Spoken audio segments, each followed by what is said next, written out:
الحمد لله وكفى وسلام على عباده الذين اصطفى أما بعد فأعوذ بالله من الشيطان الرجيم بسم الله الرحمن الرحيم يا أيها الذين آمنوا أوفوا بالعقود أحلت لكم بهيمة الأنعام إلا ما يتلى عليكم غير محل الصيد وأنتم حرم إن الله يحكم ما يريد يا أيها الذين آمنوا لا تحلوا شعائر الله ولا الشهر الحرام ولا الهدي ولا القلائد ولا آمين البيت الحرام يبتغون فضلا من ربهم ورضوانا وإذا حللتم فاصطادوا ولا يجرمنكم شنآن قوم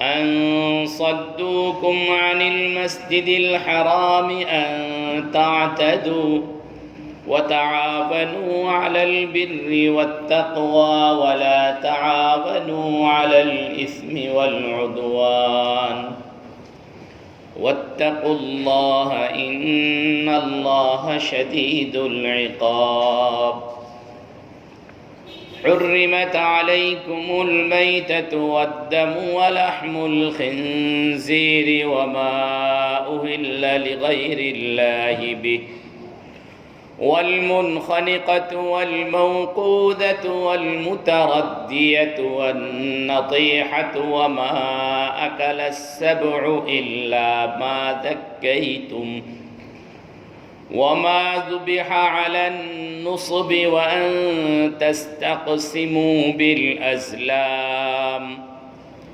ذلكم فسق اليوم يئس الذين كفروا من دينكم فلا تخشوهم واخشون اليوم أكملت لكم دينكم وأتممت عليكم نعمتي ورضيت لكم الإسلام دينا فمن اضطر في مخمصة غير متجانف لإثم فإن الله غفور رحيم صدق الله مولانا العظيم وصدق رسوله النبي الكريم ونحن على ذلك لمن الشاهدين والشاكرين والحمد لله رب العالمين সকলে কয়েক মর্তবা দুরূদ ইব্রাহিম اللهم صل على محمد وعلى آل محمد كما صليت على إبراهيم وعلى آل إبراهيم إنك حميد مجيد اللهم بارك على محمد وعلى آل محمد كما باركت على إبراهيم وعلى آل إبراهيم إنك حميد مجيد اللهم صل وسلم وبارك عليه الحمد لله ثم الحمد لله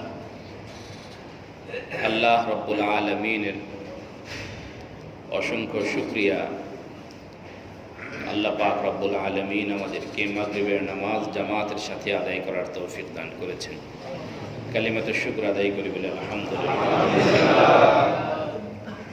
নামাজের পরে আল্লাহ রব্বুল আলামিন আমাদেরকে কোরআনুল কারীমের মজলিসে বসার তৌফিক দিয়েছেন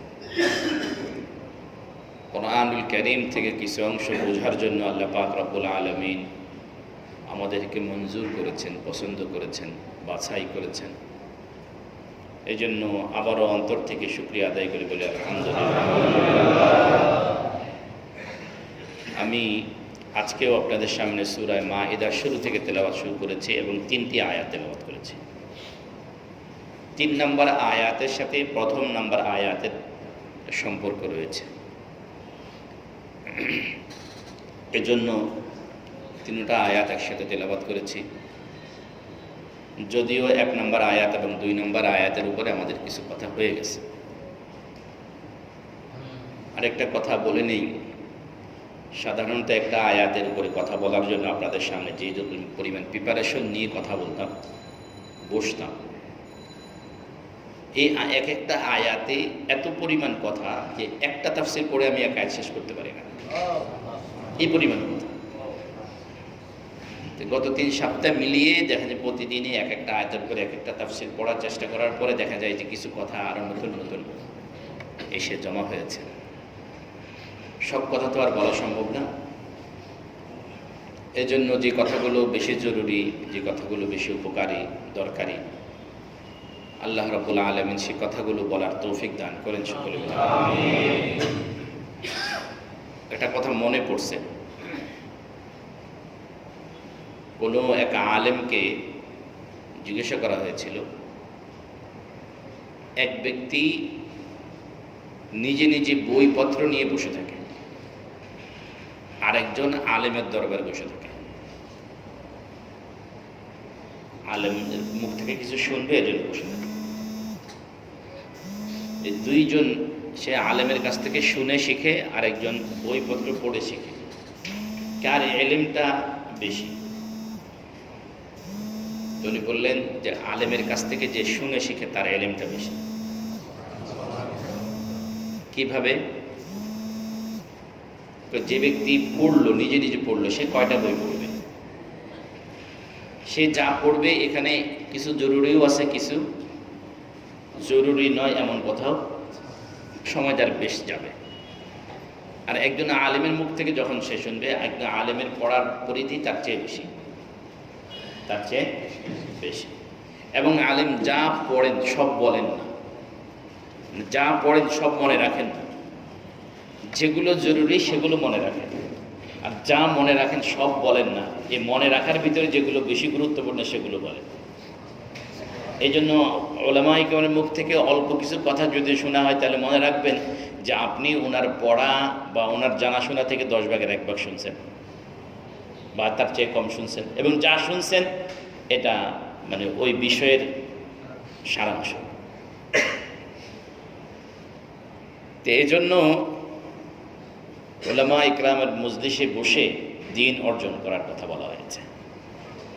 এই জন্য আরবিতে একটা প্রবাদ আছে, মাউতুল আলিমি মাউতুল আলামি। তো একজন আলেম মারা যাওয়া মানে হলো একটা জগৎ, একটা বিশ্ব মারা যাওয়া, একটা জগৎ মারা যাওয়া। 3য় নাম্বার আরেকটা বিষয় আছে, সেটা হলো আল্লাহ রাব্বুল আলামিন দুনিয়ার থেকে ইলম উঠিয়ে নেবেন। কিয়ামতের আগে দুনিয়া থেকে কি করবেন? ইলম উঠায় নেবেন। এখন আমি যদি আপনাদেরকে জিজ্ঞাসা করি আল্লাহ ইলম কিভাবে উঠাবেন, তো একটা হতে পারে যে বলবেন যে বইপত্র কমে যাবে, আরেকটা হতে পারে যে ইলমের চর্চা কমে যাবে, ঠিক না? কিন্তু হাদিসে বলা হচ্ছে যে ইলমের চর্চাও থাকবে, ইলম বইপত্রেও ইলম থাকবে, কিন্তু আলেম থাকবে না। কি থাকবে? ইন্নাল্লাহা ইয়াকবিদুল ইলমা, ইন্নাল্লাহা লা ইয়াকবিদুল ইলমা ইনতিজাআন ইয়ানতাজিউহু মিনাল ইবাদ। আল্লাহ একবারে এক ধাক্কায় সমস্ত ইলম নিয়ে যাবেন, এমনটা ঘটবে না। ওয়ালাকিন ইয়াকবিদুল ইলমা বিকবদিল উলামা। আল্লাহ ইলমকে উঠিয়ে নেবেন আলেমদেরকে উঠিয়ে নেওয়ার মাধ্যমে। ইলম উঠিয়ে নেবেন আলেমদেরকে উঠিয়ে নেওয়ার মাধ্যমে।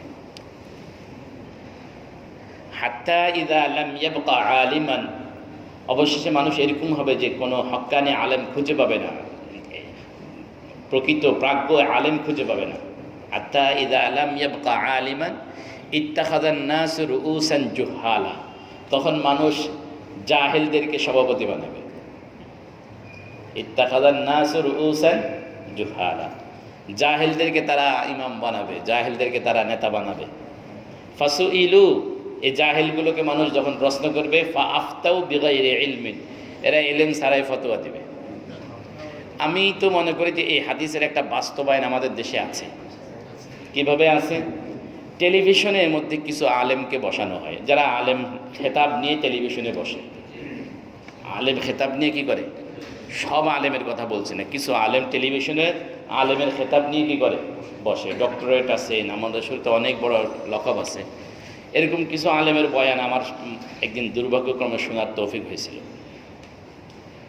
তো এনাদেরকে লোকজন প্রশ্ন করতেছে, মাসআলা জিজ্ঞাসা করে টেলিভিশনে, মোবাইল ফোনে কি করে? মাসআলা জিজ্ঞাসা করে। যতজনে যত মাসআলাই জিজ্ঞাসা করুক, সব মাসআলার সমাধান ওনার জানা আছে। সব মাসআলার সমাধান কি আছে? উনি সমাধান দিয়ে দিচ্ছেন। উনি কি করতেছেন? কথা বলেন না, সমাধান দিচ্ছেন। একটা কাউকে এই কথা কোনোদিন বলেন না যে আপনার এই মাসআলাটার সমাধান এই মুহূর্তে আমার জানা নেই, এ কথা বলেন নাই কেউ। পক্ষান্তরে হযরত উমর ফারুক রাদিয়াল্লাহু আনহুকে কেউ যদি মাসআলা জিজ্ঞাসা করতো, উনি কি করতেন? উনি বলতেন যে মাসআলা যদি জানা থাকতো তাহলে উত্তর দিতেন, জানা না থাকলে বলতেন যে এই মুহূর্তে আমার জানা নাই, আমি পরে জানি তোমাকে জানাবো। বাংলাদেশের মধ্যে মুফতি আব্দুল মালিক মাদ্দাজিল্লাহুল আলী, ওনাকে সবচেয়ে বড় আলেম হিসাবে ধরা হয় এবং পড়ালেখার দিক থেকে পড়েন এরকম একজন আলেম। শুধু আমার মতো নাম সর্বস্ব আলেম না, মানে পড়ালেখা করেন এরকম একজন কি আলেম। ওনার কাছে আমি ফোন করেছি একটা মাসআলা জিজ্ঞাসা করার জন্য, যাকাতের মাসআলা জিজ্ঞেস করার জন্য। উনি আমাকে উত্তর দিলেন যে এই বিষয়ে আমার পড়ালেখা নাই, মুফতি আবদুল্লাহ সাহেবকে জিজ্ঞাসা করেন। আমার এই বিষয়ে কি নেই? পড়ালেখা নাই। পড়ালেখা নাই মানে উনি এই বিষয়ে বলতে রাজি না। পড়ালেখা তো অবশ্যই আছে, উনি আমাকে বলবেন না যে আপনি এই বিষয়ে মুফতি আবদুল্লাহ সাহেবকে জিজ্ঞাসা করলে ভালো সমাধান পাবেন। অথচ এনারা কি করতেছেন? এই যে বসে বসে ফতোয়া দিতেছেন, ফতোয়াটা কেমন হয়েছে? এক মহিলা জিজ্ঞাসা করতেছে যে আমরা সাইয়্যিদ বংশের, আমার এক বোন আছে খুব গরিব, ভাই আছে পয়সাওয়ালা। এখন ভাই যদি এই বোনকে যদি পয়সা, তার যাকাতের পয়সা না দেয়, তাহলে কি গুনাহ হবে? কি বুঝছেন? বোনটা কোন বংশের? সাইয়্যিদ বংশের। সাইয়্যিদ বংশে মানে হলো নবীজির বংশের। তো এখন সাধারণ নিয়ম হলো যে যাকাতের পয়সা আত্মীয়দেরকে দেওয়া কি সওয়াব বেশি, এতে আত্মীয়তার সম্পর্কও রক্ষা হয়, যাকাতের সওয়াবও কি হয়? পাওয়া যায়। এখন উনি তো এটা এতটুকুই জানেন, এই হিসাবে ওই হুজুর ফতোয়া দিয়ে দিলেন যে যদি এই ভাই যদি তার বোনকে যদি সহায়তা না করে তাহলে গুনাহগার হবে, যাকাত না দিলে গুনাহগার হবে। খুব মচৎকার একটা ফতোয়া। অথচ নবীজি বললেন যে নবীজির বংশের কাউকে যাকাতের পয়সা দেয়া যাবে না। কথা বুঝতে পারছেন? এইরকম প্যাঁচ লাগানো বক্তব্য পাওয়া যায়। আল্লাহ আমাদেরকে হেফাজত করেন, সকলে বলে আমিন। নবীজি বলছেন হাত্তা ইযা লাম ইয়াবকা আলিমান ইত্তাখাযান নাসু রুউসান জুহালা ফাসুইলু ফাআফতাউ বিগাইরি ইলমিন, তারা ইলম ছাড়াই ফতোয়া দেবে, ফাদাল্লু ওয়া আদাল্লু, এরা নিজেরাও গোমরাহ, মানুষকেও গোমরাহ করবে। নিজেরাও গোমরাহ, মানুষকেও কি করবে? গোমরাহ করবে। আল্লাহ পাক রব্বুল আলামিন এই জাতীয় গোমরাহি থেকে আমাদেরকে হেফাজত করেন, সকলে বলে আমিন। যাই হোক, আমরা কথা বলতেছিলাম সূরা মাঈদার প্রথম থেকে আমি আপনাদের সামনে আবার তেলাওয়াত করেছি। এই সূরা মাঈদা এর মধ্যে আমি বলেছিলাম যে এর মধ্যে শুধুমাত্র নয়, এর মধ্যে বেশিরভাগ আয়াতের মধ্যে আল্লাহ পাক কি করেছেন? বিধিবিধান। যে প্রথম আয়াতে আল্লাহ পাক রব্বুল আলামিন তিনটা বিষয়ের বিধান বর্ণনা করেছেন। কয়টা? তিনটা। এক নম্বর বলছেন আউফু বিল উকুদ, চুক্তি পূরণ করার কথা বলেছেন, এক নম্বর নির্দেশ। দুই নম্বর, আল্লাহ পাক রব্বুল আলামিন এই আয়াতের মধ্যে চতুষ্পদ জন্তু হালাল করেছেন। উহিল্লাত লাকুম বাহিমাতুল আনআম। কয়টা গেল? তিন নম্বর হলো এখানে আল্লাহ পাক রব্বুল আলামিন স্বীকার করার বিধান বলেছেন। শিকার শিকার আমরা স্বীকার করি না, এই শিকারের বিধান কি করেছেন বলেছেন। এই তিনটা বিষয় আল্লাহ পাক এখানে মৌলিকভাবে বলেছেন, ইজমালান বলেছেন, মৌলিকভাবে। আমানু আউফু বিল উকুদ, যারা ঈমান এনেছো তারা কি করো, সমস্ত চুক্তি অঙ্গীকার কি করো, পূর্ণ। বাকি একটা কথা সাথে সাথে মনে রাখা দরকার, ঈমানদারের বৈশিষ্ট্য হলো অঙ্গীকার পূর্ণ করা, আর অঙ্গীকার পূর্ণ না করা এটা হলো কার বৈশিষ্ট্য, মুনাফিকের বৈশিষ্ট্য। এই জন্য যে কোনো অঙ্গীকার পূর্ণ করতে হবে। এরপর আল্লাহ পাক বললেন উহিল্লাত লাকুম বাহিমাতুল আনআম। স্বাভাবিক তর্জমা হলো, সর্বশেষ কথা হলো যে তোমাদের জন্য চতুষ্পদ জন্তুকে আল্লাহ পাক রব্বুল আলামিন কি করে দিয়েছেন, হালাল করে দিয়েছেন।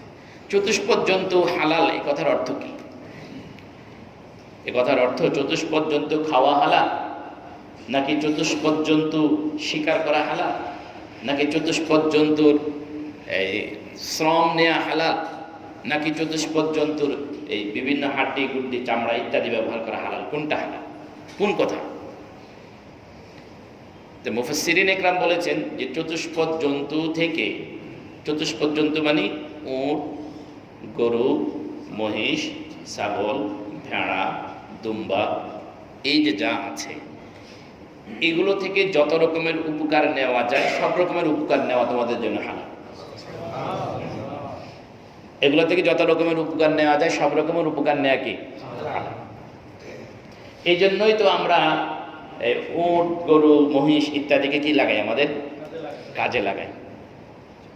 কি করতেছি, আমাদের ভার বহনের কাজে লাগাচ্ছি। কোরআন শরীফের সূরা আনআমের মধ্যে আল্লাহ পাক রব্বুল আলামিন এই বিধি সম্পর্কিত বিধান বিস্তারিত বর্ণনা করেছেন।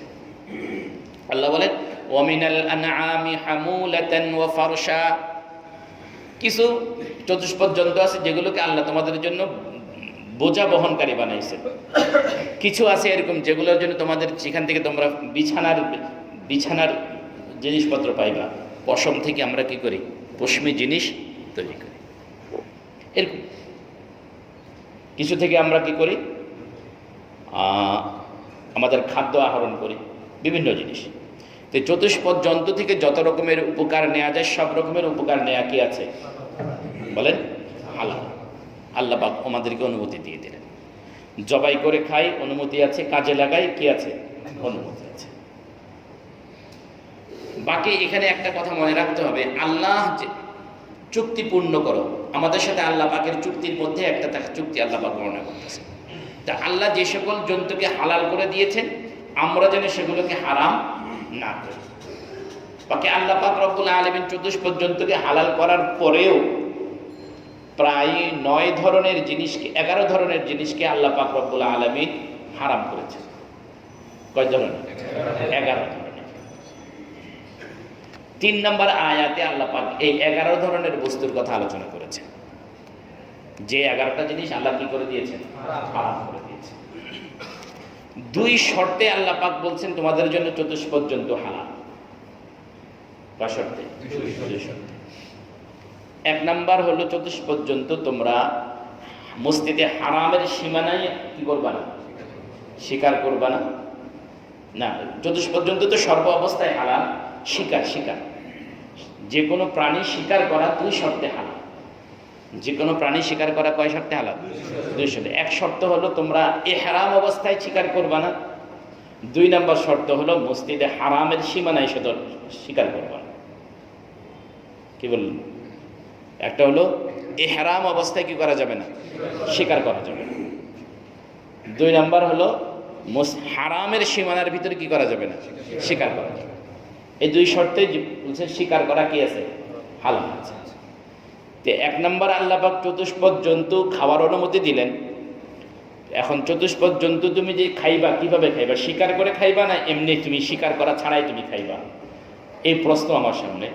যে বলে চতুষ্পদ জন্তুগুলো 2 রকম। কিছু চতুষ্পদ জন্তু আছে যেগুলোকে শিকার করা যায়, কিছু চতুষ্পদ জন্তু আছে যেগুলোকে শিকার করা দরকার হয় না, যেগুলো আমাদের পরিবেশে কি করে, বসবাস করে। হরিণকে শিকার করতে হয়, নীলগাই শিকার করতে হয়।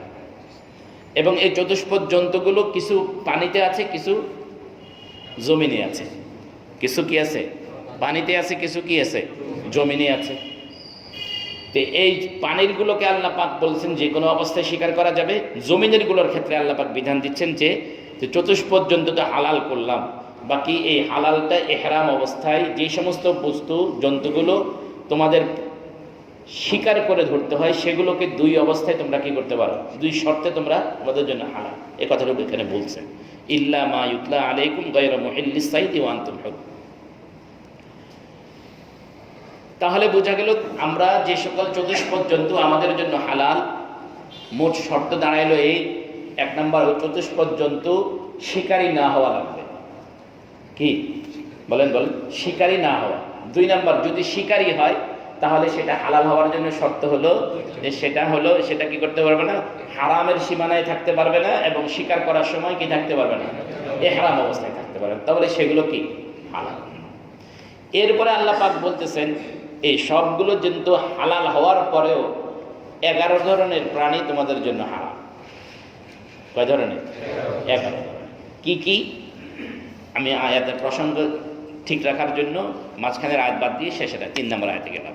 আল্লাহ বলেন হুররিমাত আলাইকুমুল মাইতা, তোমাদের জন্য মৃত জন্তুকে কি করে দেওয়া হয়েছে, হারাম। কোন জন্তু হারাম? মৃত। জবাই করলেও তো মারা যায়, হ্যাঁ কি না, যেগুলো কোনো রোগী ব্যাধির কারণে কিংবা নিজে নিজেই কি করে গেছে, মারা গেছে, আল্লাহ পাক যেগুলোর হায়াত কি করে দিয়েছেন, শেষ করে দিয়েছে, সেই সকল জান্তকে কি বলা হয়, মৃত জন্তু। আল্লাহ পাক রব্বুল আলামিন মানুষের জন্য যা হারাম করেছেন, এই হারামের মধ্যে ক্ষতি আছে। যেগুলোকে হালাল করেছেন এগুলোর ভিতরে উপকার আছে। ক্ষতিটা যেরকম শারীরিক আছে, ক্ষতিটা এরকম আত্মিকও আছে। ক্ষতিটা যেরকম শারীরিক, ক্ষতিটা এরকম কি আত্মিক। আচ্ছা, আল্লাহ পাক প্রথম বললেন কোন জিনিস হারাম, বলেন বলেন, মৃত জিনিস হারাম। যে মরাটা যে নিজে নিজে কি করছে, মরছে। বাকি এই মৃত থেকে নবীজি 2টা মরাকে বাদ দিছেন। কয়টা মরা? 2টা। একটা হলো মাছ মরা, কি মরা, মাছ। আর একটা হলো টিড্ডি। এটার প্রচলন আমাদের দেশে নেই। টিড্ডি এক ধরনের পোকা, ফড়িংয়ের মতো, বা ওই ঘাস ফড়িংয়ের মতো এক ধরনের পোকা টিড্ডি, এটা আমাদের দেশে নেই। এইগুলো যদি নিজে নিজে মারা যায় তাহলে এই 2টা খাওয়া কি আছে, কথা বলেন, জায়েজ আছে। এই ছাড়া যত রকমের মরা আছে সব মরা কি হারাম, সব মরাই কি হারাম। মরা হারাম হওয়ার পিছনে একটা রহস্য হলো, প্রত্যেকটা প্রাণীর ভিতরে একটা প্রবাহিত রক্ত আছে। যখন ওই প্রাণীটা মারা যায়, ওই রক্তটা তার শরীরের গোষ্ঠের সাথে কি হয়ে যায়, মিশে যায়। রক্তটা শরীরের সাথে কি হয়ে যায়, মিশে যায়। মিশে যাওয়ার কারণে এই রক্তটা পুরাটা হলো কি না, হারাম তো পরের জিনিস, এই রক্তটা হলো ব্যাকটেরিয়া, এর ক্ষতি, বিষাক্ত। তো এটা এই গোষ্ঠের সাথে মিশে যাওয়ার কারণে এই গোষ্ঠটা এমন কি হয়ে গেছে, বিষাক্ত হয়ে গেছে। এটা খেলে মানুষের ক্ষতি হয়, কথা বুঝতে পারছেন। কিন্তু এটা তো আমরা জানি, কমনলি সবাই জানি যে মরা জিনিস সবাইকে খাওয়া যায় না। কিন্তু আমার এই 2 চোখ এমন কিছু ঘটনা দেখছে যেটা বিশ্বাস করতেও কষ্ট। মুরগি মারা গেছে, সেই মুরগিটাকে জবাই করে সিলা ড্রেসিং করে বাস কে করতেছে, চাপাল দিতেছে। দুনিয়ার জন্য মানুষ কতটুকু নিচে নামছে। আল্লাহ আমাদেরকে হেফাজত করেন, সকলে বলে আমিন। এক হিন্দু মানে কাসিম নানতবী রহমতুল্লাহ আলাইহি, কাসিমুল উলুমি ওয়াল খায়রাত বলা হয় ওনাকে। আল্লাহ পাক রব্বুল আলামিন কি পরিমাণ ইলম ওনাকে দিয়েছিলেন এটা কল্পনা করা যাবে না। দারুল উলুম দেওবন্দ মাদ্রাসার যিনি প্রতিষ্ঠাতা মাওলানা কাসিম নানতবী রহমতুল্লাহ আলাইহি, বুঝতে পারছেন? কাসিম নানতবী রহমতুল্লাহ আলাইহিকে এক হিন্দু জিজ্ঞাসা করতেছে, তোমরা না আল্লাহরে মানো? হ মানি। আল্লাহ যেটা মারে সেটা খাওয়া জায়েজ নাই, তোমরা যেটা মারো ওইটা খাওয়া জায়েজ। কি? আল্লাহ যেটা মারে সেটা খাওয়া কি হারাম, আর তোমরা যেটা মারছো সেটা খাওয়া হালাল। ভালোই তো তোমরা মুসলমান, জানেন? তো কাসিম নানতবী রহমতুল্লাহ আলাইহির অভ্যাস ছিল প্রশ্নকারী যেরকম হইতো তাকে সেভাবে উত্তর দিতেন। প্রশ্নকারী যেরকম আর উত্তরটাও কি এরকম। বাংলা কথা আছে না, যেমন কুকুর তেমন উত্তর দিলেন, কয় দেখো একটা পানি তুমি নিজে বের করে খাও, আর একটা পানি আল্লাহ নিজে বের করে। একটা পানি তুমি কি করো, নিজে বের করে খাও, আর একটা পানি কি আল্লাহ বের করেন। শরীর থেকে যে পানিটা বের হয় এটা কে বের করে? বলে তুমি আল্লাহ যেটা বের করো ওটা তুমি খাও না, জমিন থেকে যেটা তুমি বের করো ওটা তুমি খাও।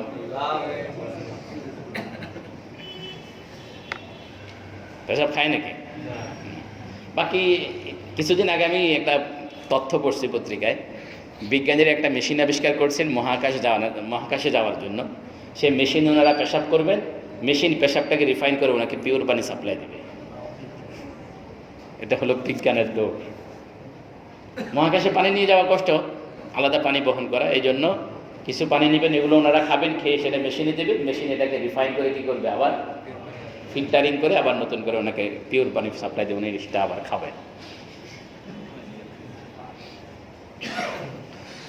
আল্লাহ তো হুররিমাত আলাইকুমুল মাইতা, আল্লাহ রাব্বুল আলামিন সব ধরনের মৃতকে কি করেছেন, মানুষের জন্য হারাম করে দিয়েছেন। এক নাম্বার। দুই নাম্বার ওয়াদ্দাম, রক্ত।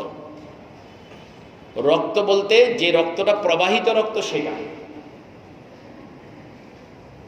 পিত্ত না, কলিজা বা তিল্লি বা গুর্দার ভিতরে কিছু রক্ত থাকে জমাট, কলিজাটাও এক ধরনের রক্ত, জমাট রক্ত, এটা হারাম না। যে রক্তটা প্রবাহিত সেটা কি হারাম। বাকি এই হারামটুকু আমাদের সবার জানা থাকা দরকার, যারা মাছ ব্যবসা করেন তাদেরও জানা থাকা দরকার। কে জন্য বলছি জানেন? আমি নিজের চোখে দেখা, ছাগল জবাই করতে ছাগলের প্রচণ্ড গরম রক্তটা বের হচ্ছে, এই রক্তটাকে বাটের মধ্যে নিচ্ছে, নিয়ে ওরা এটাকে কি জানি পাম্পিং করে, করার পরে এটাকে ফেনা হয়। মাছ কেটে বিক্রি করার জন্য এই মাছের মধ্যে রক্তগুলো লাগায় আর মাছটাকে তাজা দেখায়। বুঝতে পারতেছেন? আমার একটা সময় অভ্যাস ছিল, যখন আমি মাদ্রাসায় পড়তাম, মাসআলাগুলো পড়লে বাজারে গিয়ে গিয়ে দেখতাম মাসআলাগুলো কেমন, বাজারে গিয়ে গিয়ে মাসআলাগুলো দেখতাম। দেখছি যে কি এই রক্তটাকে দিয়ে তারা কি করে, মাছ কাটছে, বড় একটা মাছ কাটছে, মাছের মুখের উপরে দিয়ে কি করছে, রক্তটা মিশিয়ে নিচ্ছে। আপনাকে দেখাচ্ছে যে এই দেখেন টাটকা মাছ, এই পরিমাণ রক্ত, অথচ এটা ছাগলের রক্ত, যে রক্তটা কি হারাম। প্রবাহিত রক্ত হারাম। কাটে গেল। ওয়ালাহমাল খিনজির, শুকুরের গোশত। এখানে শুকুরের গোশত বলতে শুকুরের সব কিছুই হারাম। শুকুরের সব কিছুই কি হারাম, রক্ত, গোশত, চর্বি, পশম সব হারাম। কেউ যদি বলেন যে শুকুরকে হারাম করা হয়েছে, শুকুর একটা নোংরা পরিবেশে বসবাস করত, এই জন্য হারাম। এখন তো ফার্মের ভিতরে কি হয়, শুকুর লালিত পালিত হয়, সেটা হারাম না। না, কোরআন বলতেছে এটা হারাম। যেই জন্তুটা হারাম আর যেই জন্তুটা হালাল, উভয় জানোয়ারের সৃষ্টির ভিতরে আল্লাহ পাক রব্বুল আলামিন পার্থক্য করেছেন। উভয় জন্তুর সৃষ্টির ভিতরে কি আছে, পার্থক্য আছে। আমি আপনাদেরকে সম্ভবত একদিন একটা গল্প শুনাইছি, সম্ভবত গল্পটা আজকে আবারও বলতে মন চাইতেছে। বাকি এই কথা কেউ যেন না বলেন যে হুজুর একই কথা বারবার বলে। গল্পটা হলো, এক লোকের উট হারায় গেছে মরুভূমিতে। এই লোক উট খুঁজতেছে। আর আরেকদিকে আরেক ঘটনা ঘটছে, এক লোকের 3টা সন্তান ছিল, 3 সন্তানের নাম ছিল আব্দুল্লাহ। আব্দুল্লাহ 1, আব্দুল্লাহ 2, আব্দুল্লাহ 3। যে লোকের 3 সন্তানের নামে আব্দুল্লাহ, এই লোক মারা যাওয়ার সময় 3 সন্তানকে ডাকছে, স্ত্রীকেও ডেকে বলতেছে, আব্দুল্লাহ ইয়ারিসু, আব্দুল্লাহ লা ইয়ারিসু, আব্দুল্লাহ ইয়ারিসু। বলতেছে তোমরা আমার 3 সন্তান আছো, এক আব্দুল্লাহ, আমার আব্দুল্লাহ নাম্বার কত এটা বলে না, বলছে আব্দুল্লাহ আমার ওয়ারিশ পাবে, আব্দুল্লাহ আমার ওয়ারিশ পাবে না, আব্দুল্লাহ আমার ওয়ারিশ পাবে। এই বলে ওই লোক মারা গেছে, কিন্তু কোন আব্দুল্লাহ পাবে না এই কথা বলে নাই। লোক মারা যাওয়ার পরে এখন তিনও আব্দুল্লাহ ঝগড়া লাগছে, বলছে আমি পাবো, বলছে তুই পাবি না, বলছে। তিনজনের ঝগড়া। তিনজনের মা বলতেছে, দেখো তোমরা এভাবে ঝগড়া করে লাভ নাই, কাজীর কাছে যাও, বিচারকের কাছে যাও, তিনি ফায়সালা করে দেবেন। তিনও ভাই এখন রওনা হয়েছে কাজীর কাছে যাওয়ার জন্য, মরুভূমির মাঝখান দিয়ে পথ। ও যে লোকের উট হারায় গেছে, এই লোকের সাথে এই তিন ভাই পথের মাঝখানে দেখা হয়েছে। তো উটওয়ালা জিজ্ঞাসা করতেছে, ভাই তোমরা কি আমার উটটা দেখছো? আমার উটটা হারায় গেছে। তিন ভাই বলতেছে, দেখো আমরা তোমার উট দেখিনি। বলে তোমরা কই যাবা? বলে আমরা অমুক দিকে যাবো। বলে চলো আমিও তোমাদের সাথে যাই। মরুভূমির 4জন এবার একসাথে যাইতেছে। 1 লোক উট খুঁজে আর 3 লোক কাজীর কাছে যাবে। কিছু দূর যাওয়ার পরে এই 3 ভাইয়ের এক ভাই বলতেছে, আচ্ছা তোমার উটটা কি এক চোখ কানা না? বলে হ্যাঁ। দেখছো? বলে না, দেখি নেই।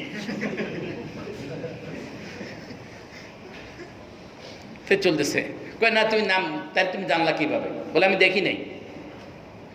আচ্ছা, চলতেছে। আর একটু যাওয়ার পরে এক ভাই বলতেছে, দেখো তোমার উটটার লেজ নেই, ঠিক না? বলে হ্যাঁ। কথা তুমি উটটা দেখছো? না না, দেখি নেই। আচ্ছা, চলছে। কিছু দূর যাওয়ার পরে 3য় জন বলতেছে, তোমার উটটার সামনের 2 পাও ছোট, ঠিক না? বলে হ্যাঁ। দেখছো? না, দেখি নেই। তো এভাবে 3 জন, এখন এই লোকটা, যে লোকটার উট, এই লোকটা বলছে তোমরা 3 জনে বুদ্ধি করে আমার উটটা গায়েব করছো, এখন আমার কাছে অস্বীকার করছো, তোমাদেরকে আমি কাজীর কাছে লয়ে যাবো। এখন এরা যাইতেছিল কাজীর কাছে বাদী হইয়া নিজেদের সমাধান করার জন্য, এখন হয়ে গেল বিবাদী আসামি হয়ে কাজীর কাছে গেছে। কাজী সাহেবের কাছে গিয়ে উটওয়ালা বলতেছে, আমার উটটা হারানো গিয়েছে। এরা 3 ভাই, এরা আমার উটের এরকম কিছু সেন্সিটিভ বিবরণ দিয়েছে যাতে বোঝা যাচ্ছে যে কি উটটা যে না দেখছে সে বলতে পারবে না। তো এরা অবশ্যই দেখেছে এবং এরা বলতে অস্বীকার করতেছে আমার উটটা নেয়নি। ঠিক আছে। তখন বলছে, কি বলছে? বলে এদের একজনে বলছে উটের 1 চোখ কানা, আরেকজনে বলছে লেজ নেই, আরেকজনে বলছে 2 পাও ছোট। তাই সুতরাং বোঝা গেল উট এগুলো না, আমার উট না দেখলে তো ওরা এই কথাগুলো বলতে পারতো না। তখন কাজী সাহেব জিজ্ঞাসা করছো, যার যে চোখ নাই বলছো সে কিভাবে বলছো তুমি উট নিচ্ছ? বলে উট নেই। তাহলে চোখ নাই এই কথা বিবরণ কিভাবে দিয়েছে? তো কাজী সাহেব, উটের স্বভাব হলো উট যখন খাবার খায় তখন এই পাশ থেকেও খায়, এই পাশ থেকেও খায়, ডানি থেকেও খায়, বামে থেকে। ডানি থেকে 1 কামড় নিলে বাম থেকে আরেক কামড় নেয়। কোনো সময় এক জায়গা থেকে উট খাবার খায় না। তো পথে আসার সময় আমরা একটা বাগান দেখলাম, সেই বাগানে শুধু দেখলাম যে এক পাশ থেকেই উটে কি করছে, ডালপালা খাইছে। তাহলে বুঝলাম যে এই উটটার একটা চোখ কানা ছিল, সেই একদিকের ঘাস শুধু দেখছে, সেজন্য সেই দিকের ঘাসগুলো শুধু খাইছে। এই জন্য বলছি ওর চোখ, উটের চোখ কি খুব বর্ষ তুমি নাও নাই, বুঝলাম। দ্বিতীয় ভাইকে বলল, তুমি কিভাবে বলছো ওদের উটের লেজ নাই? বলে কাজী সাহেব, উটের স্বভাব হলো উট যখন মলত্যাগ করে তখন মলত্যাগ করার সাথে সাথে সেই লেজ দিয়ে বাড়ি মারে। লেজ দিয়ে কি করে?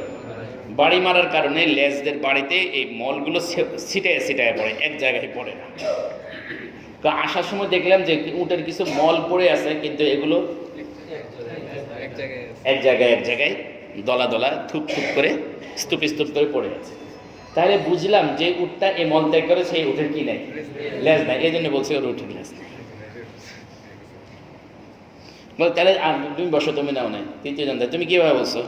বলছো সাধারণত উটের যদি 4 পা সমান হয়, মরুভূমিতে যখন পাড়া দেয় তাহলে 4 পায়ের ভর সমান হওয়ার কারণে বালুর উপরে যে ছাপটা পড়বে, এই ছাপটাও কি হবে?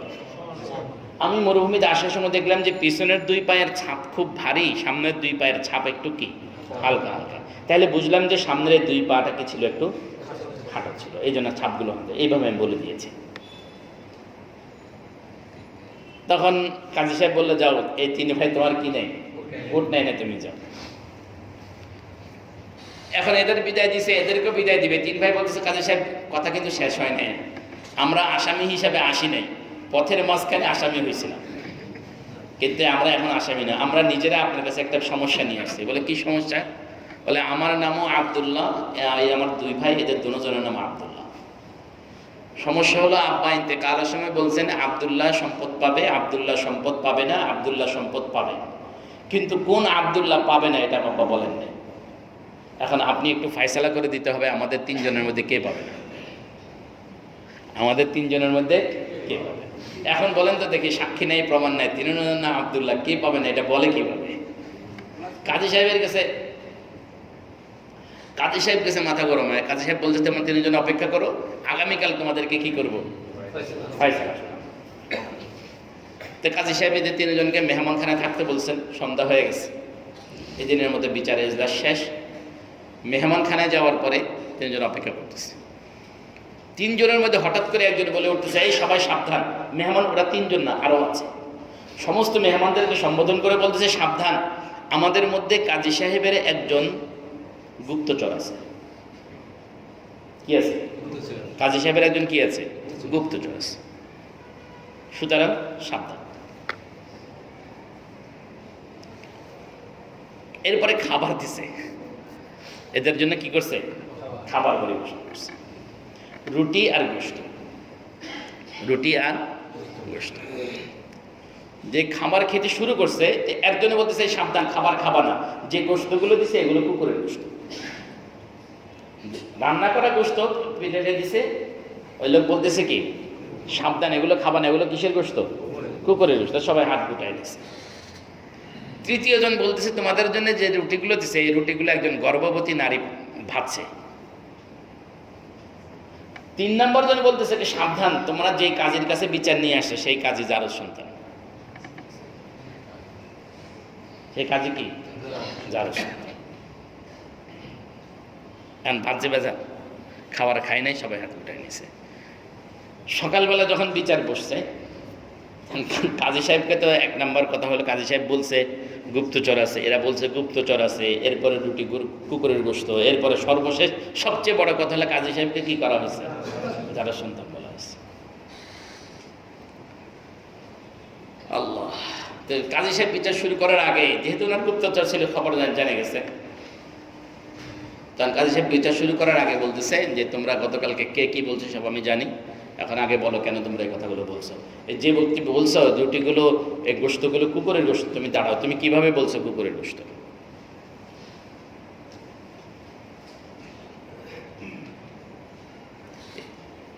বলল যে সাধারণত আমরা যে গোশত খাই, এটা হলো আমার মূল পয়েন্ট, বুঝেন ভালো। সাধারণত যে প্রাণীগুলো আল্লাহ হালাল করেছেন, এই প্রাণীগুলোর নিয়ম হলো প্রথমে হাড্ডি, এরপরে গোশত, এরপরে চর্বি। প্রথমে হাড্ডি, এরপরে গোশত, এরপরে কি? চর্বি। আর যে প্রাণীগুলো আল্লাহ হারাম করেছেন সেগুলোর নিয়ম হলো প্রথমে হাড্ডি, পরে চর্বি, তারপরে গোশত। কারণ ওই প্রাণীগুলো হিংস্র হয়, শরীরের এনার্জিটাকে বাড়ানোর জন্য কি দরকার? চর্বি দরকার। এই কারণে হিংস্র প্রাণীগুলোর হাড্ডির সাথে তার চর্বিটা কি থাকে? লাগানো থাকে। তা আমি যে বলছিলাম যে প্রাণীগুলোকে আল্লাহ হালাল করেছেন সেগুলোর সৃষ্টি আলাদা করেছেন, যেগুলোকে হারাম করেছেন এগুলোর সৃষ্টি কি করেছেন? আলাদা করেছেন। কথাগুলো, এই গল্পটা আমি এমনি এমনি বলি নাই, আপনাদেরকে এই তথ্যটা এমনি এমনি দেই নাই, একটা টার্গেট আছে। টার্গেটটা হলো এই, বাংলাদেশের পত্রপত্রিকায় আমরা প্রায় খবর পাই যে অমুক হোটেলে, না মরা না, মরাটা ছাড়াই, উঠান খাসি বলি আমরা বাংলায়, আমাদের নোয়াখালী অঞ্চলে কি উঠান খাসি, কি কুকুর, কুকুর, কুকুরের গোশত, শিয়ালের গোশত, এগুলো কি হয়? রান্না হয়, বিক্রি হয় হোটেল। শুকুরের গোশত রান্না হয় হোটেলে। তে খাওয়ার আগে, হোটেলে খাওয়ার আগে সাবধানে যেন আমরা খাই, যে আমি গোশতটা একটু চেক করে যেন খাই। এই গল্পটাই যেন বলতেছি। যাই হোক, এখন ওই 3 ভাইয়ের শেষ সমাধান কি হলো? এই ভাই বললো যে আমাদেরকে যে গোশত দিয়েছেন সেই গোশতের সিস্টেমটা এই, এটা কুকুরের হতে পারে, এই জন্য আমি বলছি কুকুরের গোশত। কাজী সাহেব সাথে সাথে বাবুর্চির কাছে খবর পাঠাইছে, বাবুর্চিকে ডেকে আনা হয়েছে। বাবুর্চি শেষ পর্যন্ত স্বীকার করছে যে উপস্থিত মুহূর্তে মেহমান আসছে, ছাগলগুলো, উড্ডুম্বাগুলো মাঠে চড়ানো ছিল, হাতের কাছে কিছু ছিল না, এই জন্য মেহমানদারি রক্ষার খাতিরে কি করছি?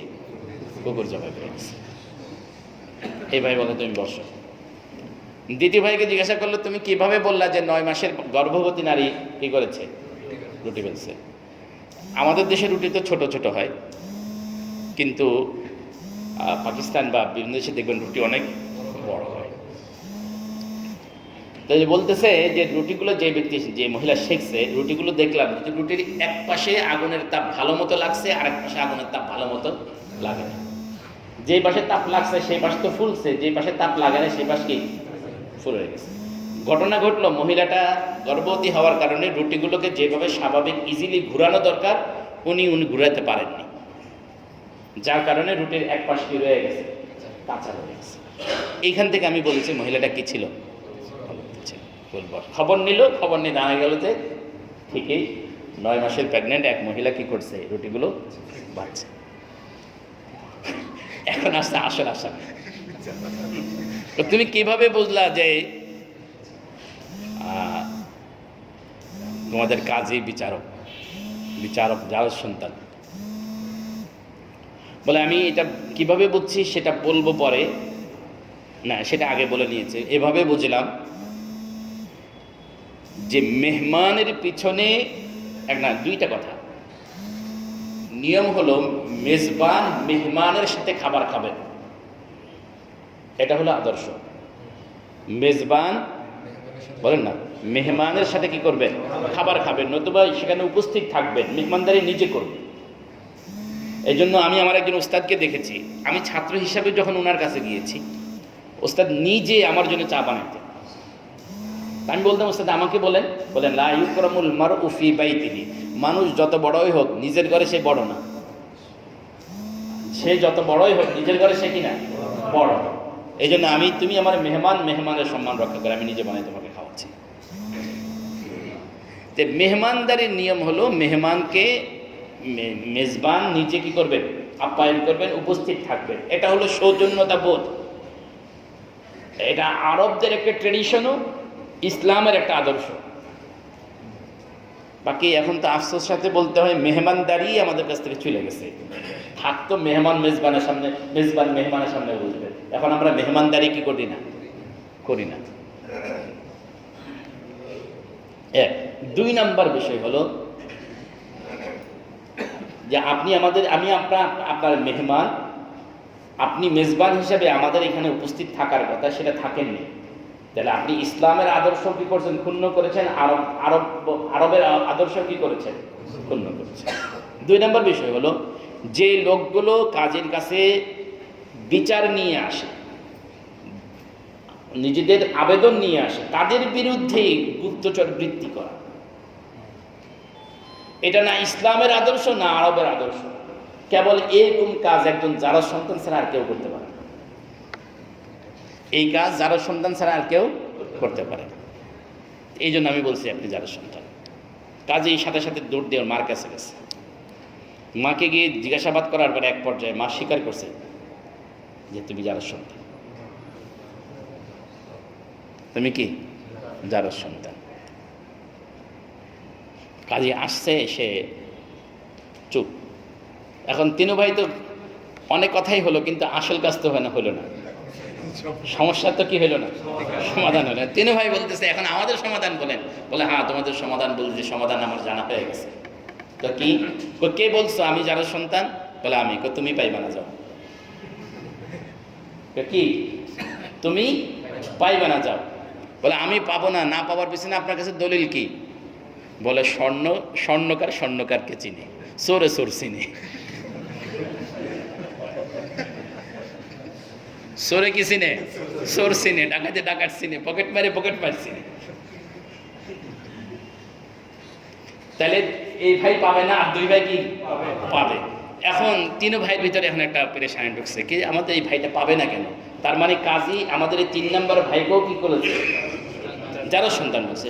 এখন এই 2 ভাই পেরেশান। আমাদের মায়ের মতো, আমাদের বাবার মতো একদিন আদর্শ পরিবারের ভিতরে যারা সন্তান আসবে বলতে, 2 ভাই দৌড় দিয়ে আবার বাড়িতে আসছে, মায়ের কাছে আসছে। মাকে বলছে, মা কি অবস্থা?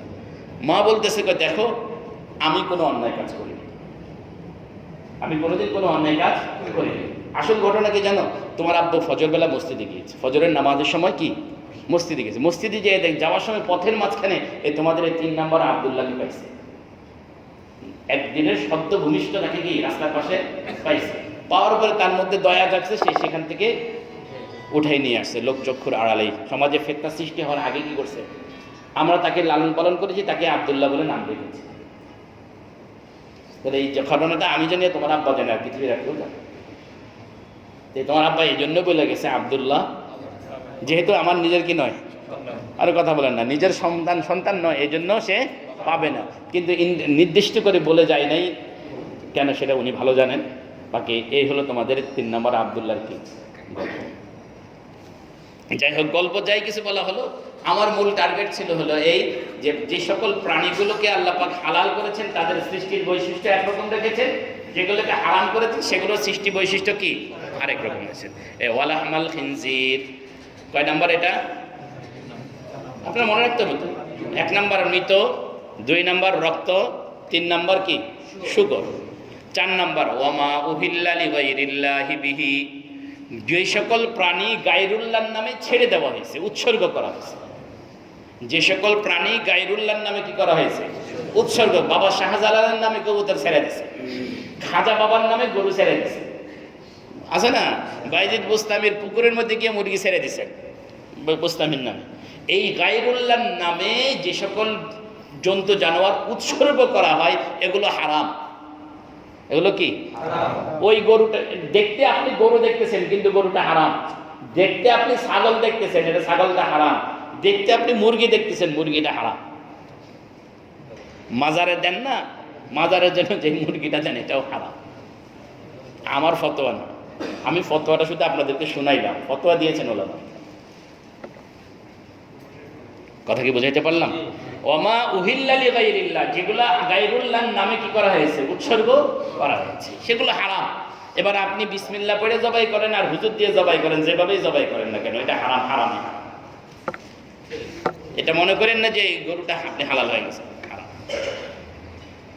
এরপরে আল্লাহ পাক বলেন ওয়াল মুনখানিকাতু, মুনখানিকা, মুনখানিকা মানে হলো যেগুলোকে শ্বাসরোধ করে মারা হয়েছে। কিভাবে? শ্বাসরোধ করে মারা হয়েছে, এটাও হারাম। ওয়াল মাউকুজা, মাউকুজা মানা হয়, বলা হয় যেগুলোকে লাঠি বা অন্য কোনো কিছু দিয়ে বাড়ি দিয়ে মারা হয়েছে। লাঠি বা অন্য কোনো কিছু দিয়ে কি করা হয়েছে, যেগুলোকে আঘাত করে মারা হয়েছে, রক্ত বের করা হয়নি। এখান থেকে মনে রাখেন আধুনিক মাসআলা হলো এই, যদি বন্দুক দিয়ে কোনো প্রাণী শিকার করে, রাইফেলের গুলি দিয়ে, যে গুলিটা না কেটে থেতলা করে, কাটে না, কি করে থেতলা করে ফেলে, বলে এই প্রাণীটাও হারাম। এটা লাঠি পিটে মারার মতো। কথা বুঝাইতে পারলাম না? আপনি একটা হরিণ দেখছেন, ধরতে পারেন না, হাতের ভিতরে লাঠি ছিল, বাইরে মেরে ফেলছেন, হরিণ তো হালাল, কিন্তু আপনার বাড়ির কারণে মারা যাবার কারণে সেটা কি হারাম। এটাকে কোরআন শরীফ বলছে মাওকুজা। এরপরে বলছে ওয়াল মুতারাদ্দিয়া, মুতারাদ্দিয়া বলা হয় উঁচু জায়গা থেকে ফেলে দিয়ে মারা। উঁচু জায়গা থেকে আছাড় দিয়ে কি করলেন, আরে বলেন না, ধরছেন, ধরার পরে মারতে পারতেছেন না, আছাড় দিয়ে মেরে ফেললেন, এটাকে বলা হয় কি মুতারাদ্দিয়া, এটাও কি হারাম। এরপরে হলো ওয়ান নাতিহা, নাতিহা বলা হয় কোনো কিছুর সাথে সংঘর্ষে সে কি করা গেছে, মারা গেছে।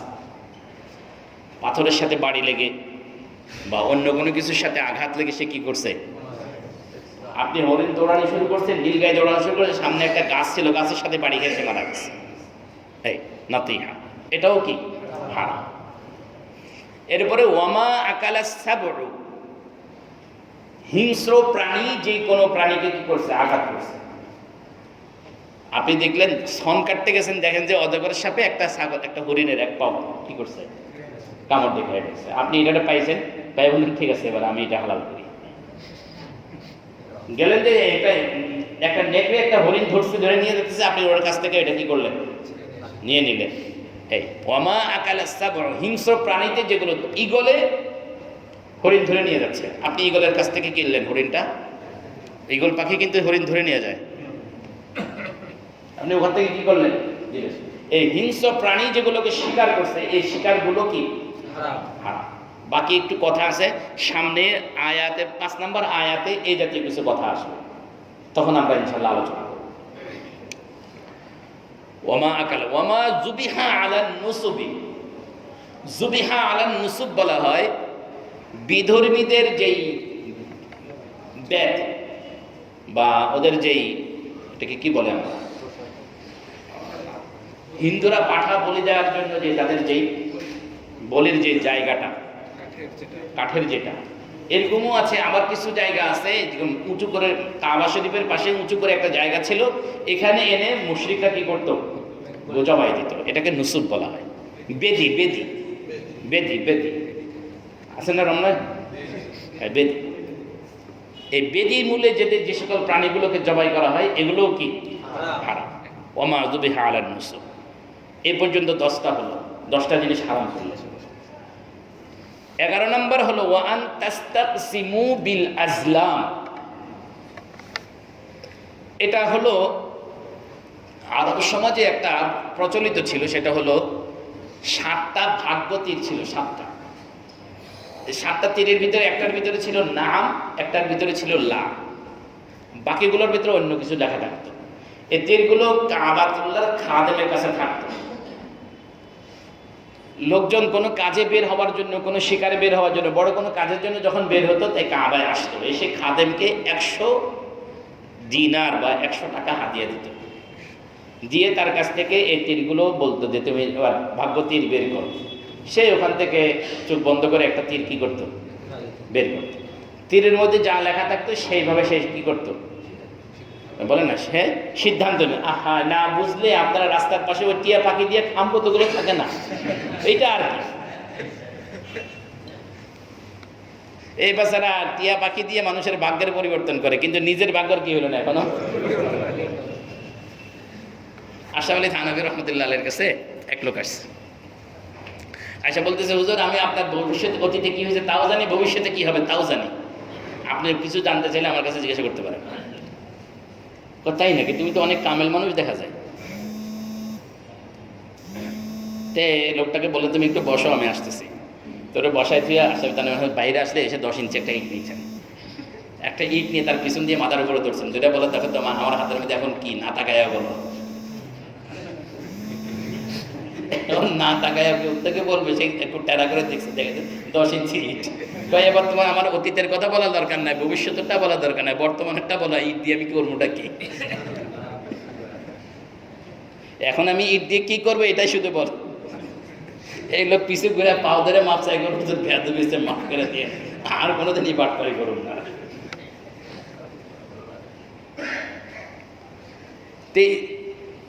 আনতাস্তাকসিমু বিল আজলাম হলো আরবের এই নিয়ম ছিল, তারা ওখান থেকে তীর বের করতো, তীরে যা থাকতো এটাকে তারা ভাগ্য গণনার তীর বলতো। উলামা ইকরাম বলেছেন এটা এক ধরনের জুয়া। এটা কি এক ধরনের কি জুয়া। বাকি কথা হলে এখানে হারাম বস্তুর সাথে এটা কেন আলোচনা আনছেন, বলে তাদের স্বভাব ছিল, এরা 7 জনে মিলে, 8 জনে মিলে, 10 জনে মিলে, 15 জনে মিলে একটা উট জবাই করত। এখন আমাদের দেশেও করে, মাঝে মাঝে সবে বরাত আসলে 10-15 জনে মিলে কি করে একটা গরু জবাই করে, ওরা এরকম উট জবাই করতো। বাকি ওদের বন্টন পদ্ধতিটা খুব মারাত্মক খারাপ ছিল। এরা উট জবাই করার পরে এখন ওই ভাগ্যতীর বের করতো, বিগতের বের করে চিন্তা করতো কে কে পাবে কে কে পাবে না। যার ভাগ্যে নাম সে ভাগ পাইবো, আর যার ভাগ্যে লাশে ভাগ পাইবো না, এরকম কি করতো বন্টন করতো। এই জন্য আল্লাহ পাক রব্বুল আলামিন বললেন তোমাদের এই বন্টনটাও কি করে দিলাম। এবার আসেন আমাদের প্রথম আয়াতে, আল্লাহ পাক বলতেছেন উহিল্লাত লাকুম বাহিমাতুল আনআম, তোমাদের জন্য গবাদি পশুকে হালাল করে দেওয়া হয়েছে, ইল্লা মা ইউতলা আলাইকুম, যে সমস্ত প্রাণীগুলোর কথা সামনে 3 নম্বর আয়াতে আলোচনা করা হবে সেগুলো কি নয়, হালাল নয়। এই কথাটুকু বললেন। গায়রা মুহিল্লিস সাইদি ওয়া আনতুম হুরুম, সাথে সাথে তোমাদের জন্য শিকারকেও হালাল করা হলো 2 শর্তে। তোমরা কি করবে না, ইহরাম অবস্থায় হালাল করবে না, এবং হারামের ভিতরে কি করবে না, হালাল করবে না। ইন্নাল্লাহা ইয়াহকুমু মা ইউরিদ, আল্লাহ পাক যা চান সেটার ফয়সালা করেন। কোনটাকে হালাল করবেন কোনটাকে হারাম করবেন সেটা কার ইচ্ছা, আল্লাহ পাকের ইচ্ছা। এখন আসেন এই আয়াতের মধ্যে আরো অনেক কথা আছে, অনেক কথা আছে। এক নাম্বার একটা বিষয় বলি, এই আয়াত থেকে জন্তু জানোয়ারগুলোকে জবাই করে খাওয়া বৈধ হওয়া বোঝা যায়। আমরা যেটাকে কি করি, জবাই করি। পৃথিবীর কিছু বাতিলপন্থী মানুষ আছে, এরা অনেক গবেষণা করে চিন্তা করলো, একটা জানোয়ারকে যখন জবাই করা হয় তখন সে জানোয়ারটা কি পায়, বলেন না, কষ্ট পায়। একটা জানোয়ারকে এভাবে কষ্ট দেওয়া এটা কোনোভাবে বৈধ হতে পারে না। আল্লাহ রাব্বুল আলামিন কোন জানোয়ারকে এভাবে কষ্ট দেওয়ার অনুমতি দিতে পারেন না। আল্লাহ কোন জানোয়ারকে এভাবে কষ্ট দেওয়ার কি দিতে পারেন না, অনুমতি দিতে পারেন না। এটা আল্লাহর জন্য বেমানান, এই কথা বলতে চাই। তাদের এই ধারণাটাকে রদ করার জন্য, তাদের এই ধারণাটাকে বাতিল প্রমাণ করার জন্য একদল জবাব দিলেন যে আসলে তারা কষ্টই পায় না, তো সুতরাং আল্লাহর নির্দেশ দিতেই পারে, এ এক জবাব। আর একদল বলতেছে দেখো এরা কষ্ট পায় কিন্তু সব কষ্টই খারাপ না, কষ্ট পায় কিন্তু সব কষ্ট কি না, খারাপ। কি বলে, আমরা অনেক সময় অপারেশন করার জন্য কি করি, হাত পাও কাটা লাগে, কষ্ট হয়, কিন্তু এটা কি, কষ্টটা কি খারাপ, এই কষ্টটা কি ভালো। মুতাজিলারা এই জবাব দিয়েছে যে কষ্ট তারা প্রাণীর এগুলো পায় কিন্তু সব কষ্টই কি না। এখন এরা যে কষ্টটা পায় এই কষ্টের বিনিময়ে আল্লাহ পাক তাদেরকে পরকালে কিছু দিবে। তার মানে হলো মুতাজিলারা এখন গরু ছাগলের জন্য জান্নাত জাহান্নাম কি বানাইলো, সার্ভ করলো, এটা বলতেছে আল্লাহ। অথচ কোরআন শরীফের আয়াত কি, যে সমস্ত প্রাণীগুলো কি হয়ে যাবে সেদিন, বলেন না, মাটি হয়ে যাবে। জানেন না আপনারা, মানুষগুলো বলে ইয়া লাইতানি কুনতু তুরাবা, আমরাও যদি কি হয়ে যেতাম, মানুষ আফসোস করবে না, প্রাণীগুলো মাটি হয়ে যাবে। ইমাম ফখরুদ্দিন রাজি রহমতুল্লাহ আলাইহি এই প্রশ্নের জবাব দিয়ে বলছেন দেখো কোন প্রাণী কষ্ট পাইলো কোন প্রাণী কষ্ট পাইলো না, এই প্রশ্নগুলো তোমরা করবা এটা আল্লাহ জানতেন। আল্লাহ যে হালাল করছেন এ নিয়ে তোমাদের যে প্রশ্ন থাকবে এটা আল্লাহ পাক কি করতেন, জানতেন। এই জন্য আল্লাহ আয়াতের শেষে দিয়ে তোমাদের প্রশ্নের জবাব দিয়ে দিয়েছেন। বলেন না কিভাবে জবাব দিলেন আল্লাহ এই প্রশ্নের জবাব, আল্লাহ পাক বলতেছেন ইন্নাল্লাহা ইয়াহকুমু মা ইউরিদ, আল্লাহ কোন বিষয়ের জন্য কিভাবে হুকুম দিবেন এটা আল্লাহ পাক ভালো জানেন। সুতরাং কোন প্রাণীকে জবাই করার হুকুম দেওয়ার ভিতরে কি হিকমত এটা কে ভালো জানেন, কে, আল্লাহ। সুতরাং তোমার আপত্তি করার এখানে কোনো কি নেই, সুযোগ নেই। আল্লাহ পাক রব্বুল আলামিন আমাদেরকে বুঝার তৌফিক দান করেন, সকলে বলে আমিন।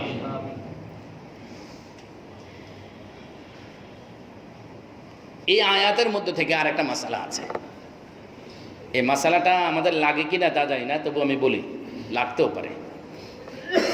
সেটা হলো অনেক সময় বাজার থেকে আপনি গরু কিনলেন কিংবা ছাগল কিনলেন, জবাই করার পরে দেখলেন যে তার পেটের ভিতরে একটা বাচ্চা আছে। প্রথমে বোঝা যায়নি, কিন্তু জবাই করার পরে বুঝলেন যে কি আছে, বলেন না, বাচ্চা আছে। এই পেটের ভিতরের এই বাচ্চাটাকে বলা হয় বাহিমা। এই পেটের ভিতরে এই বাচ্চাটাকে কি বলে, বলেন বাহিমা।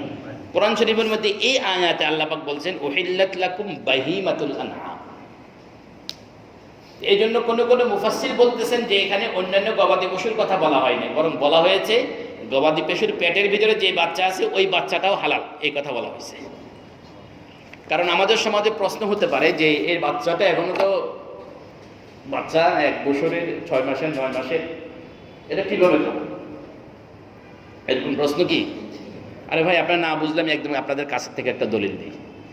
মুরগির বাচ্চা যেগুলো সাধারণত আমাদের ন্যাচারালি যেগুলো ফুটে, দেখবেন এই বাচ্চাগুলো 1 মাসও খায় না মানুষ, 1 মাসও খাওয়ার উপযুক্ত হয় না, বা মানুষ এগুলো কি করে না, খায়।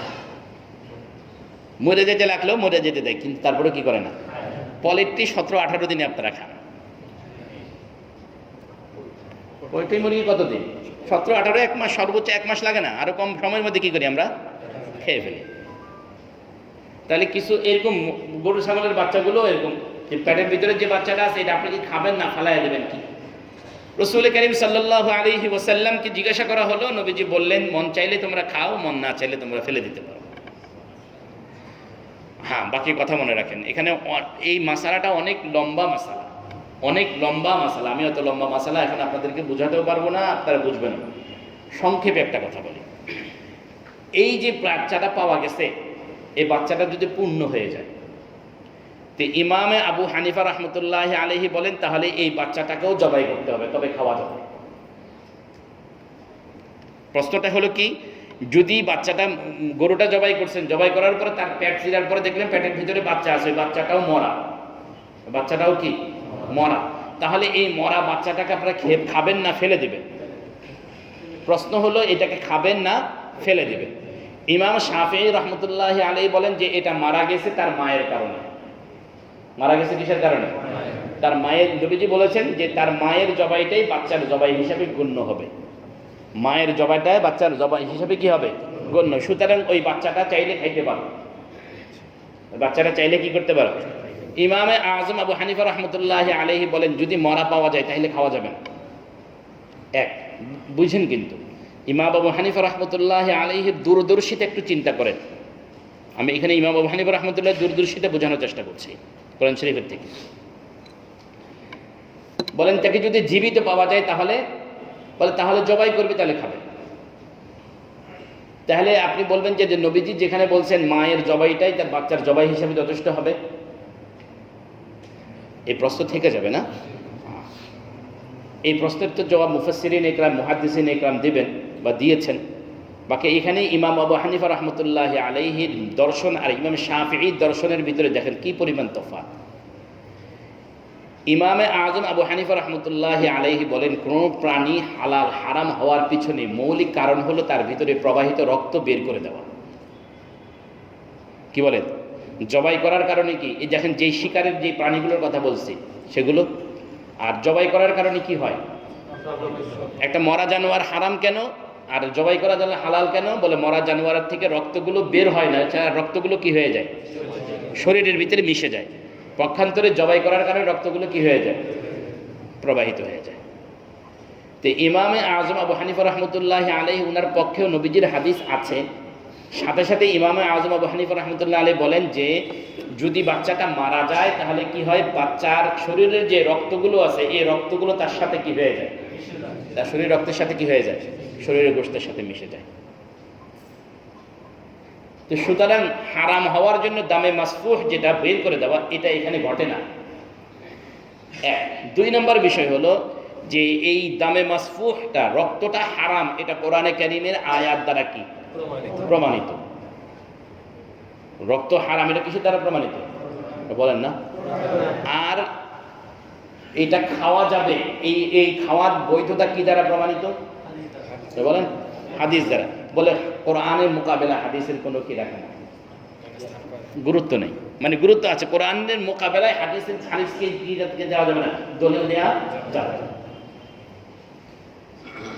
এই জন্য ইমাম আবু হানিফা রহমতুল্লাহ আলাইহি বলেন যদি পেটের ভিতরে কোনো বাচ্চা পাওয়া যায়, এটা যদি জবাই কর, মায়ের জবাইয়ের সাথে সাথে এটা যদি মারা যায় তাহলে এই বাচ্চাটা কি করা যাবে না? খাওয়া যাবে না। দূরদর্শিতা বুঝতে পারছেন? ইমাম শাফিঈ রহমতুল্লাহ আলাইহি বলেন কি যে এটা খাওয়া যাবে এই জন্য যেহেতু এই বাচ্চাটা আলাদা কোনো কি নেই, জীবন নেই। বাচ্চাটা বেঁচে থাকে মায়ের নিঃশ্বাসের কারণে, বাচ্চাটা বেঁচে থাকে মায়ের খাদ্যের কারণে। তো সুতরাং বুঝে গেল বাচ্চার জীবন আর মায়ের জীবন কি এক।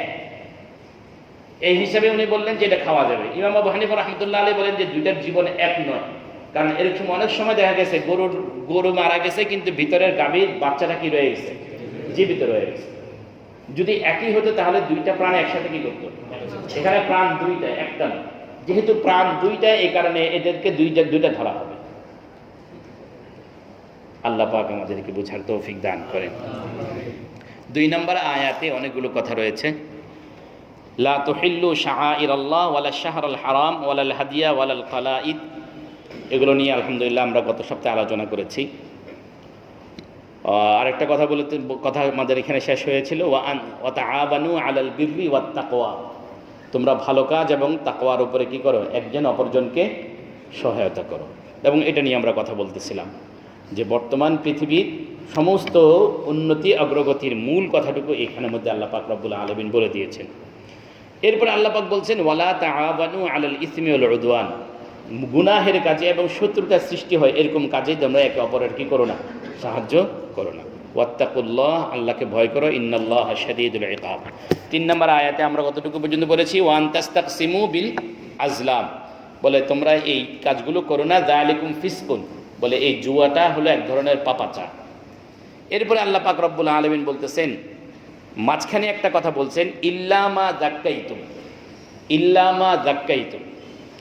ইল্লামা যাক্কাইতুম মানে হলো যে সকল প্রাণীগুলোকে আল্লাহ পাক রব্বুল আলামিন হারাম করেছেন, এর মধ্যে একটা প্রাণী হলো মুনখানিকা, একটা প্রাণী হলো মাউকুজা, একটা প্রাণী হলো মুতারাদ্দিয়া, আর একটা প্রাণী হলো নাতিহা। এই 4টা প্রাণী কি কি? একটা হলো যেটা কিসে মারা গেছে, শ্বাসরোধ করে মারা হয়েছে। আর একটা কি, যেটাকে কি করা হয়েছে, লাঠি দিয়ে পিটিয়ে কি করা হয়েছে, মারা হয়েছে। আর একটা জন্তু যেটা উপর থেকে পড়ে মারা গিয়েছে। আর একটা হলো কোনো কিছুর সাথে আঘাত লেগে কি করেছে, মারা গেছে। আর একটা প্রাণী হলো যেটাকে কোনো হিংস্র প্রাণী, গুলিটা তো স্বতন্ত্র কিছু নয়, আরেকটা প্রাণী যেটাকে কোনো হিংস্র প্রাণী কি করেছে, শিকার করেছে। বলে এই 5 ধরনের প্রাণীকে যদি তোমরা পাও আর এর ভিতরে যদি জীবন পাও, এই 5 ধরনের প্রাণীকে পাইছো এবং কি পাইছো, জীবন পাইছো। কথা বুঝেন? একটা উদাহরণ দিলে সহজে হবে। মনে করেন আপনি একটা হরিণ শিকার করতে চাইতেছেন, অথবা একটা মুরগি শিকার করবেন, বন মুরগি পাওয়া যায় না, মুরগিটাকে আপনি একটা ঢিল মারছেন, মুরগিটার আপনার ঢিল খেয়ে ঘুরতে ঘুরতে ঘুরতে চলে গেছে, মারা যায় নাই আপনার সামনে। এখন এটা যদি আপনার ঢিল খেয়ে যদি মারা যায়, তাহলে এটা কি করা যাবে না, হারাম। কিন্তু আপনার ঢিল খাওয়ার পরে এটা ঘুরতে ঘুরতে গিয়ে দেখলেন যে আপনি ধরতে পারলেন, এরপর আপনি জবাই করে দিলেন, তাহলে কি হালাল। কথা বুঝাইতে পারছে? আপনি গাছের ডালের মধ্যে পাখি বসে রয়েছে, আপনি রাইফেল দিয়ে গুলি করলেন, আপনার গুলির কারণে পাখিটা ছটফট করতে করতে নিচে পড়ে গেছে, এরপর আপনি কি করলেন, জবাই করলেন। এই কথা মনে করেন না, গুলি করছেন আর এটা পড়ে মারা গেছে, আপনার হালাল হয়ে গেছে, এটা ঠিক না। কথা বুঝতে পারছেন না? যে এই জাতীয় প্রাণীগুলোকে যদি জীবিত পাওয়া যায়, তবে এগুলোকে জবাই করে ধরে কি করা যায়, খাওয়া হালাল আছে। এটা এরকম নয় যে আপনি লাঠি দিয়ে বাড়ি দেওয়ার সাথে সাথে এটা কি হয়ে গেছে, হারাম হয়ে গেছে, এরকম না। মারা যাওয়ার আগ পর্যন্ত কি, মারা যাওয়ার আগ পর্যন্ত যদি আপনি পান আর জবাই করতে পারেন, তাহলে কি হালাল। আল্লাহ পাক আমাদেরকে বুঝার তৌফিক দান করেন। এরপরে আল্লাহ পাক রব্বুল আলামিন যে আলোচনা করছেন, সেই আলোচনা একটু লম্বা আলোচনা, আজকে এই পর্যন্ত। اللهم صل على محمد وعلى ال محمد كما صليت على ابراهيم وعلى ال ابراهيم